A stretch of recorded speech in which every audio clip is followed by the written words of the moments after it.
Hello everybody, welcome back to the channel. If you haven't been here before, my name is Debbie and I read a lot of books. Today I am continuing with the CJ Box books, which cover the Big Sky collection and the Highway.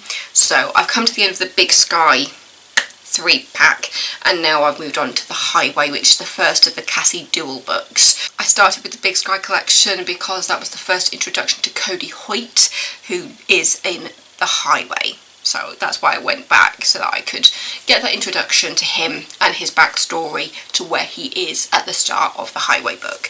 So let's get up the blurb. It was Danielle and Gracie's secret, a teenage adventure. A 1,000-mile drive along the spine of the Rocky Mountains to visit Danielle's boyfriend in Montana. Their parents were never to know. But now the girls have simply vanished. The only person who knows they're missing is Danielle's boyfriend. He persuades his father, an ex-cop, to search for them, but he too simply disappears. It's up to his new partner, war widow and single mother Cassie Duell to find them. Her investigation will introduce her to FBI's Highway Serial Killer Task Force and forces her to confront a spate of roadside sexual mutilations and murders that lead her into the lair of Predator, who styles himself the Lizard King. This is very much going into comparing it to the TV series now, because this is the book that the entire first season was based on. And to be honest, I am amazed that they stretched what was essentially a 384-page book into, 15 episodes? Season 1 was 16 episodes. I am amazed how they adapted the story to make it into 16 episodes, because the fact is the book itself could probably been a 6-parter.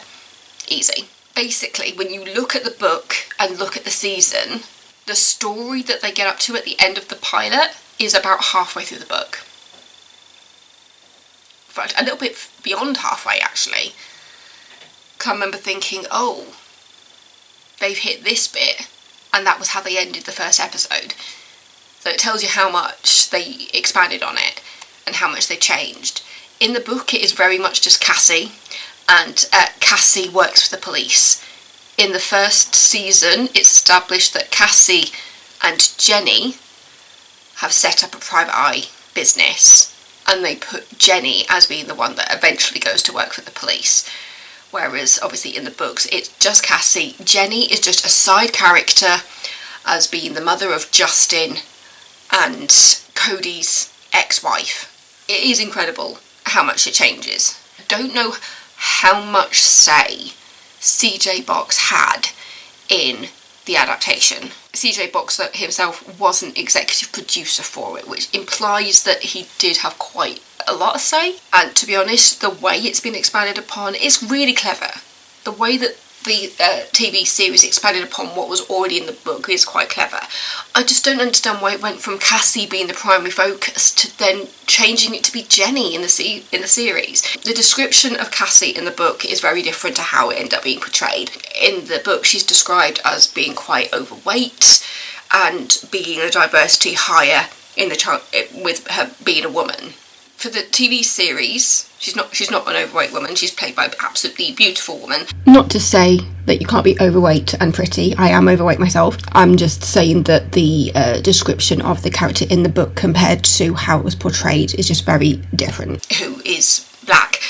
There's absolutely no reference to Cassie being black in the books. I'm not saying I have a problem with that, because actually I really enjoyed the characterisation of Cassie in the television series, and I don't think that the idea of her being overweight is that much of an important plot point, really. Especially when, in the TV series, Cassie's role in the police is diminished, because they change it so that Jenny works with the police. And it's the fact that the TV series makes Jenny the front person, which does feel a bit strange to me, considering the fact that it's the Cassie Duell book, so it should be Cassie at the heart of it all. So yeah, that puts a little bit of a sour taste in my mouth based on who they cast in the roles and that they decided to follow the white woman. That's the one thing that gets to me about the adaptation, having read the book, the fact that they changed it so that Cassie is no longer the lead investigator and Jenny is, when Jenny was such a small character in the book. have started listening to the audiobook of Badlands, which is a book after this, and again, Jenny is not a key figure in it. She is just Cody's ex-wife and the mother of Justin. She has a very, very small role in the books, so I don't really know what the decision making behind making her a primary character was and making it seem like Jenny was more important than Cassie. I just don't. I really, really did enjoy the book. I love the characterisation of Cassie as being a war widow, her relationship with her son, and seeing her going through the book and investigating what happened. You do start off with it going through Cody's point of view as well as Cassie's, because Cody is quite an important figure at the beginning, because it's his son's girlfriend and sister have gone missing on the way to visit them. So you start off seeing both Danielle and Gracie in the car. They're supposed to be driving to meet their father, but along the way Danielle decides she wants to drop in on Justin, who, through the different point of views, you find out that Justin, after the events of 2 years ago, which was the previous book, where they were up in the mountains and all of that happened, and that was where Justin met Danielle and Gracie. Basically, it's gotten to the point when Justin is basically preparing to break up with Danielle. He's trying to grey rock her, he's trying to just ignore it, he's trying to ghost her essentially, but Danielle's not really picking up on that, and she's there going, oh, I'll just go out drive and surprise him. And even Gracie could tell, it's just like, it's obvious that he's just bored of her at this point and that she's too much. While they are driving through, they come across a bit of a dead zone. Basically, the highway that they're on, they find out that there is a blockage a bit further up, and so they message Justin and say, alright, we're on our way to see you. There's a blockage on the motorway and all the motorway English. We're on our way to see you, when Justin finds out where they are. He's just like, you might, at this point you are so close by, you might as well just come over. So he directs them round this roadblock into an area where it's basically a dead zone, where he knows that he might not be able to get them on the phone or text them, but because he's watching where they are and he knows the timings of stuff, he knows when they should be out of this dead zone. So when he realises he hasn't heard from them, and he's just like, oh god, what on earth has happened? You know, have they broken down? You know, did they forget to charge their phones and stuff? And that's when Cody comes on to try and help, because it's like the other books, you see a lot of it through the point of view of the baddies. So you meet Ronald, who is, at the very beginning of the book, you see his point of view as the Lizard King. He refers to women at truck spots as being the lizards, and he is the Lizard King because he abducts them. Again, that storyline is very different from the series. In the series it goes down a trafficking route. The books does not go down that route. The baddies have a very different motive, and there's actually one more of them. In the TV series it looks at the two baddies, whereas this one brings in another person as well, which wasn't really looked at in the TV series. I really, really enjoyed the book. I mean, this is from someone who really enjoyed the TV series, but at the same time felt that the first season was quite long-winded. They came to a point where it was just like, how more are they going to drag this out? I felt like of all the seasons of the TV series, Series 3 was probably the best one for me, even though I did like enjoy the story of seeing Ronald and his partner and seeing where all that was going to go. Even though Season 3 had its moments, it was just like, I don't know where this bit's going. The heart of that story was the one that I think I was the most invested in, because it was actually very similar to the story of the previous book, which obviously I hadn't read any of it. It feels like I'm doing this in a really, really weird order.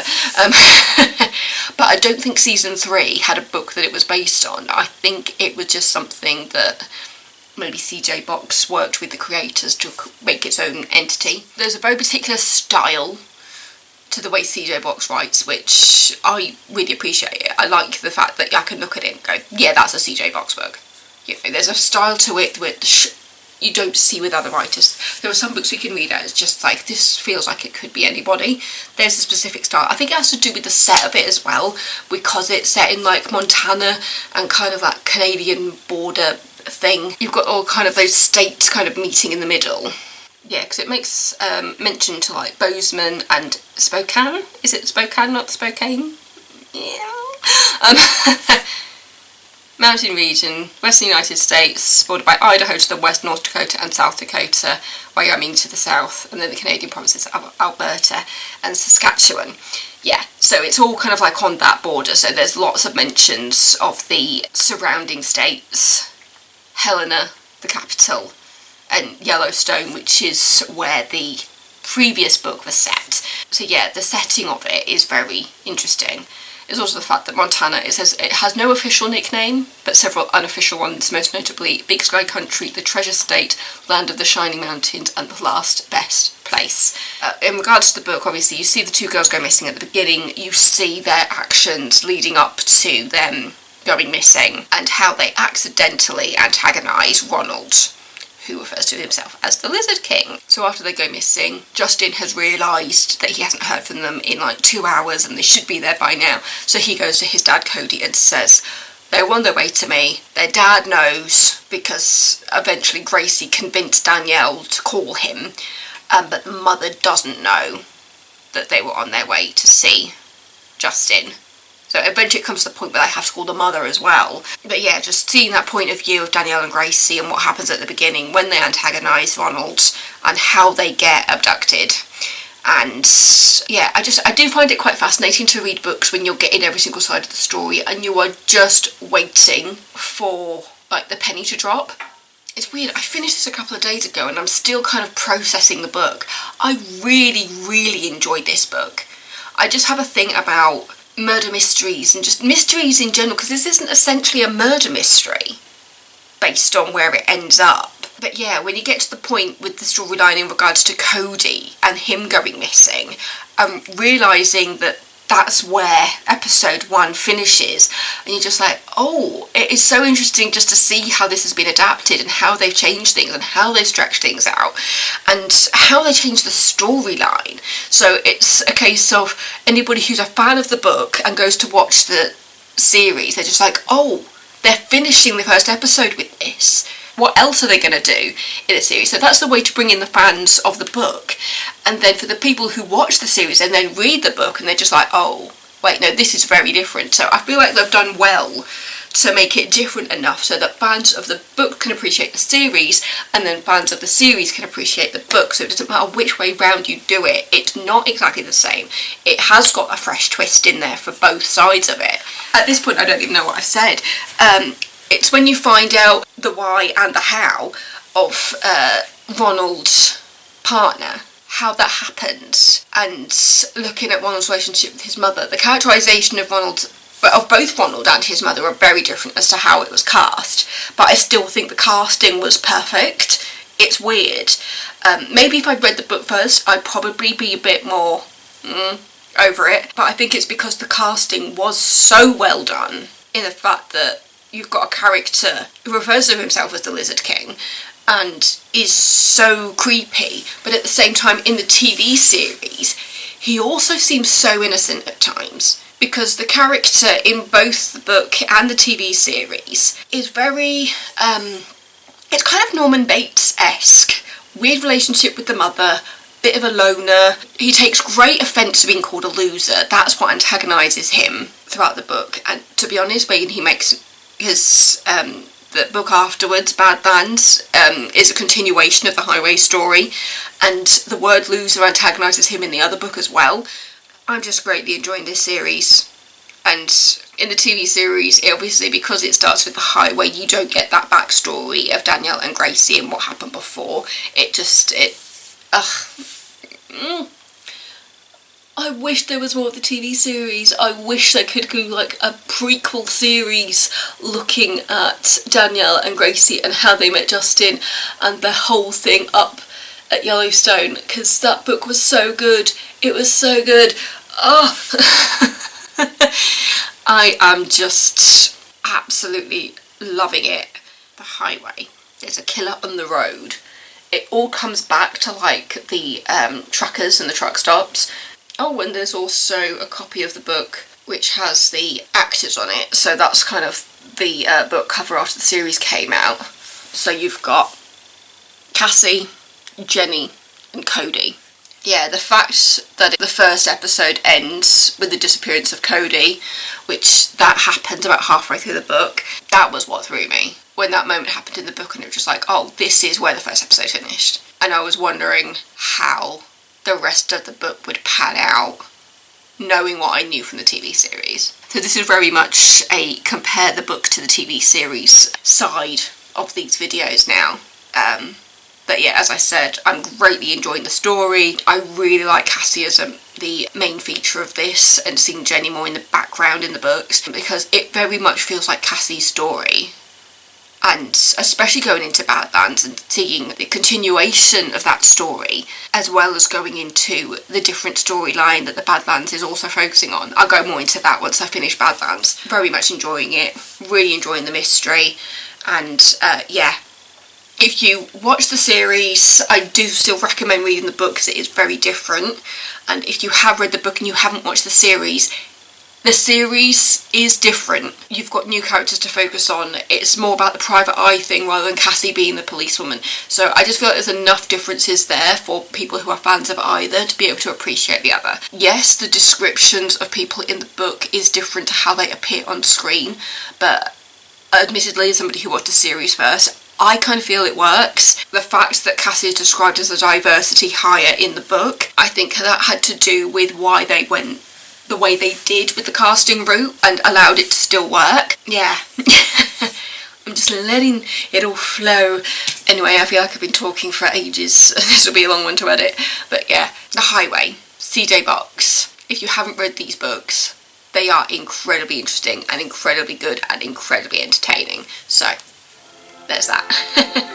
Thank you so much for watching. Don't forget to subscribe. But yeah, so tune in on Wednesdays to get regular video, to just get books that aren't in a series from me, and tune in on Sundays for Singing Sundays and anything based on a series, whether that's books, films, TV, whatever I'm in the mood for. So yeah, I'll see you next time with another video. Stay safe, everybody. Love you all.